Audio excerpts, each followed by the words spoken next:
उसके बाद उन्होंने हमें बताया कि हम अवैज्ञानिक हैं।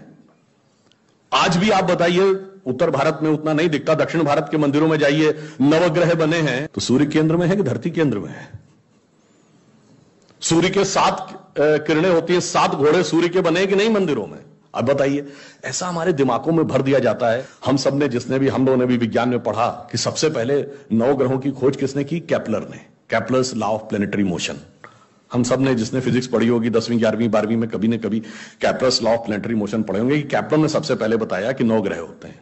अब ये बताइए, इधर जब हम पूजा करते हैं तो पंडित जी हाथ में जल ले क्या बोलते हैं? ब्रह्मा मुरारी त्रिपुरांतकारी भानु शशि भूमि सुतो बुधश्च और गुरुश्च शुक्र शनि राहु केतु सर्वे ग्रहा शांति करो भवन्तु। अब ये 9 ग्रहों के नाम केपलर बताए थे कि पंडित जी बताए हैं?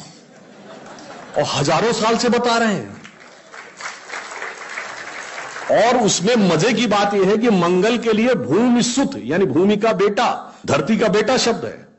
या अब जाके साइंस ने यह कन्फर्म किया है कुछ समय पहले कि एक थ्योरी है कि कभी एक जमाने में बहुत बड़ा एस्टेरॉयड टकराया था कि धरती से, और धरती का एक टुकड़ा अलग हो गया था, वही टुकड़ा बाद में मंगल बन गया।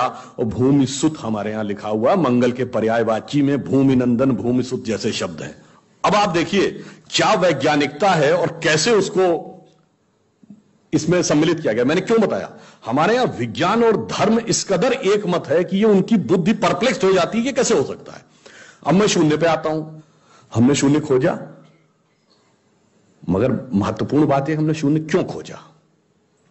हम शून्य खोजने में सफल क्यों हुए और वो क्यों नहीं सफल हो पाए? बड़ी बड़ी दुनिया की civilization, Chinese civilization, Mesopotamian, Babylonian, Egypt की सिविलाइजेशन, ग्रीस की civilization, Roman empire, Turkish empire, Inca, Maya, Aztec, कोई जीरो नहीं खोज पाया।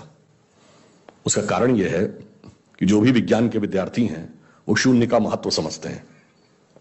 किसी संख्या को आप जितने से डिवाइड करते हैं, x डिवाइडेड बाई n, उसका रिजल्टेंट होता है। जैसे आप n की वैल्यू कम करते चले जाते हैं, रिजल्टेंट बढ़ता जाता है।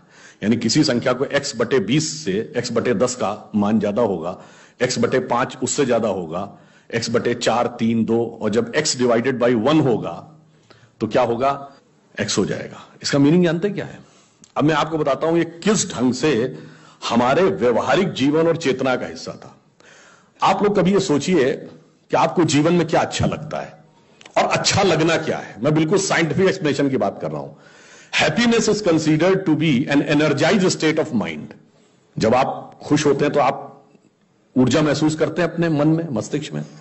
अब आपने माना मुझे अमुक गाड़ी से घूमना अच्छा लगता है, अमुक कपड़ा पहनना अच्छा लगता है, अमुक चीज खाना अच्छा लगता है, फला मोबाइल मिल जाए अच्छा, फला जगह घूमने को मिल जाए, से 20 थिंग्स। तो your energised state of mind is associated with 20 things. वो इंटेंगल्ड हो गई है 20 जगह। अब आप अपने मन में सुख के लिए उन 20 वस्तुओं पे आश्रित हैं, तो x डिवाइडेड बाई 20 है।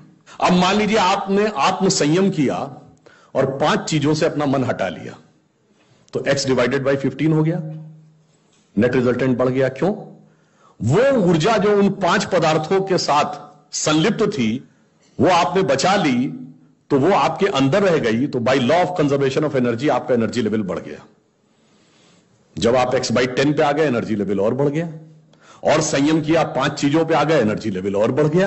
अब इसके आगे की यात्रा जो 5 चीजें हैं, उसके आगे की यात्रा x बाई 5 के ऊपर की यात्रा थोड़ी कठिन चुनौतीपूर्ण है। यह सिर्फ सन्यासी कर पाते हैं। 5 चीजें क्या हैं? भोजन, वस्त्र, आवास, श्वास और ईगो, अस्तित्व। तो सबसे पहले क्या छोड़ते हैं? आवास। कहते हैं ना कि करतल भिक्षा तरतल वास। अब सन्यासी का कोई घर नहीं होता, तो x बाई 4 हो गया। Independent of house, no need. फिर क्या आता है? वस्त्र छोड़ते हैं, नागा साधु या दिगंबर जैन।